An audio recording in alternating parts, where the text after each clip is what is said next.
Hey you guys, Phoebe here from Little Grey Box. Are you planning a trip to Bali? With so many destinations, restaurants, and accommodation options to consider, it can be totally and completely overwhelming. But don't worry, that's why I am here to help you. Here's everything I know on how to plan the epic Bali holiday of your dreams.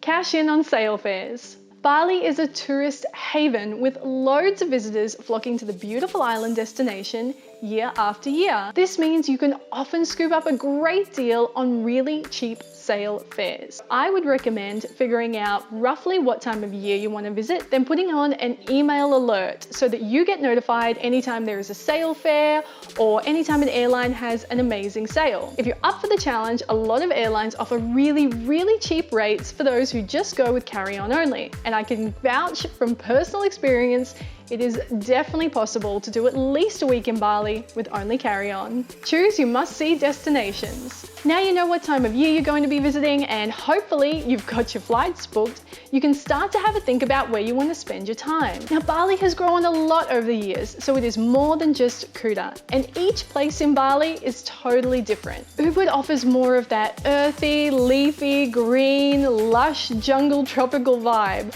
so it's perfect for anybody who just wants to get away to nature and immerse themselves in absolute relaxation. The food in Ubud is fantastic, and there is no shortage of amazing organic, vegan and vegetarian produce. But don't let that turn you off if you're a carnivore, they've got you covered too. You can spend your days doing adventure activities like hiking or whitewater rafting. You can attend a yoga class, do some pottery, maybe some painting, learn to cook some traditional Indonesian dishes, or you can simply bliss out in your beautiful, lush, tropical retreat. Seminyak is home to a myriad of sprawling beachfront resorts. It's home to amazing and iconic bars like Kudeta or Potato Head or Cocoon. And Seminyak is a great spot to base yourself if you're looking to stay in a private villa. There's also no shortage of fantastic restaurants in Seminyak, so you will be spoiled for choice when it comes to food. I am not entirely sure whether you say Canggu or Canggu. I'm gonna roll with Canggu. The vibe in Canggu is really laid back. You can go down to the beach and mix it with the local surfers, catch a few waves, just relax on the sand and watch some local dogs play. Then you can go up, grab a couple of cold beers from somewhere like Old Man's and a delicious bite to eat.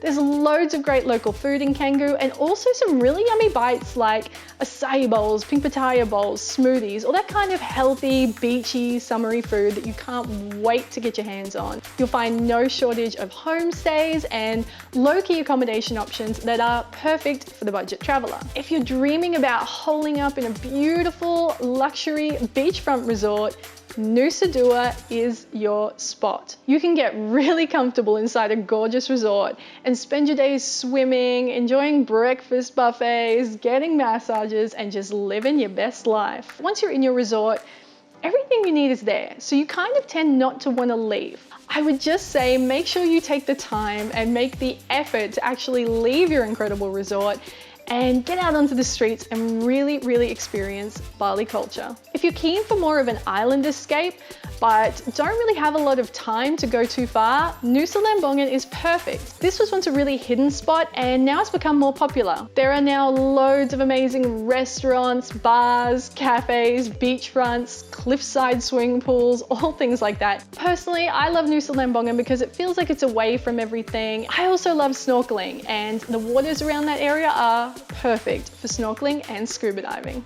If you love to party, like you're still 19 years old, then by all means, you should go to Kuta.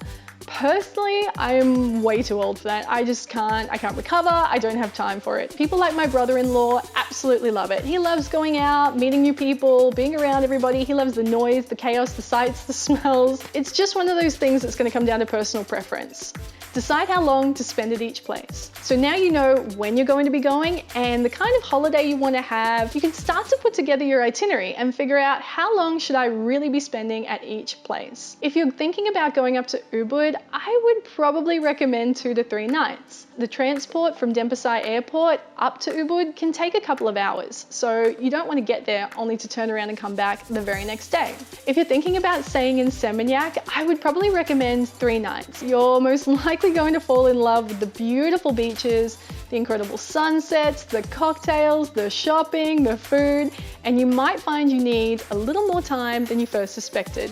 In Canggu, 2 to 3 nights should do you just fine. That's enough time to really experience the area, find some places that you love, enjoy the food, enjoy the beaches, but then maybe move on out and get back to where there are a few more people.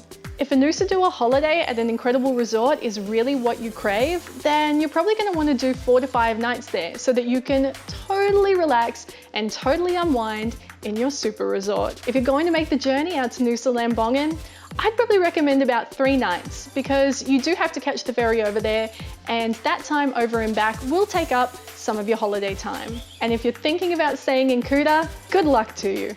Work out what type of accommodation you want. Now you know when you're going, where you want to go, and how long you want to spend. It's time to start looking for the perfect accommodation for you.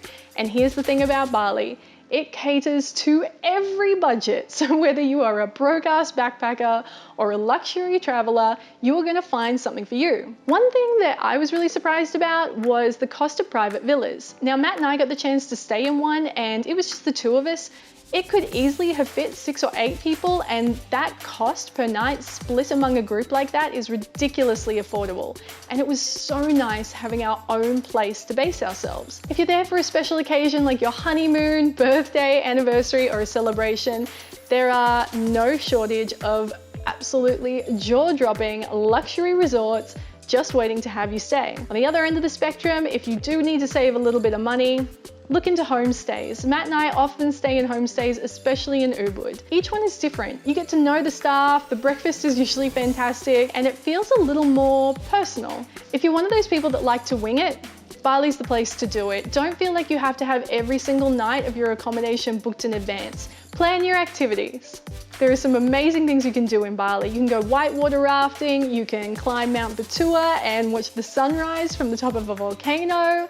You can do cooking classes, art classes. The options are endless, but don't overpack your days. You want to take some time out to really unwind, relax, and experience that amazing Indonesian hospitality. You can organize activities as you go, either through your hotel or from a dude on the street. Go with your gut instinct and you should be fine. Find your must-try food experiences. Food is life. I think we can all agree on that. So do some research and try to find really good foodie spots where you're going to be staying. I've eaten some incredible Indonesian food while I've been in Bali, but I've also eaten some incredible international food.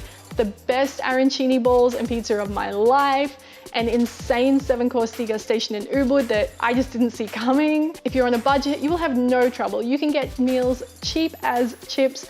A couple of dollars should do you. An expensive dinner in Bali was kind of the same price as a regular dinner out here in Australia. Last bits and pieces. Now that you've got pretty much everything sorted, there are just a few other things that you might want to think about. I'd start putting together a packing list. Do you need to get some new swimmers, a new sarong, new flip-flops? Should you get your prescriptions filled before you go? All of those types of things. One thing I like to do before I go somewhere that I haven't been before is to check out the Instagram hashtags, because I just like to see what are people doing? What is the vibe like? Are there some cool places that I haven't heard of that I want to visit? Arriving in Denpasar Airport can be really overwhelming. When you walk through the last doors at the arrival hall, there will be a throng of people there holding up signs, screaming transport, transport, transport at you. I would probably recommend that you try to organize an airport transfer for when you arrive. Many hotels will offer an airport transfer, so if you can get one, absolutely do. If you are going to catch a taxi from the airport, make sure you go to the proper taxi stand. Be sure to check the visa requirements too. And last but not least, you should really research anything you absolutely must know before you go. Common scams to be aware of, how much should you be paying for transport, all of that kind of stuff. If you are looking for really specific recommendations, I have got a ton of Bali resources on the Little Grey Box blog. There's a link in the description below. Thank you so much for watching. I hope you found this video useful. If you don't already, be sure to subscribe and say hello in the comments below. Have a great weekend and I will see you next week. Love ya!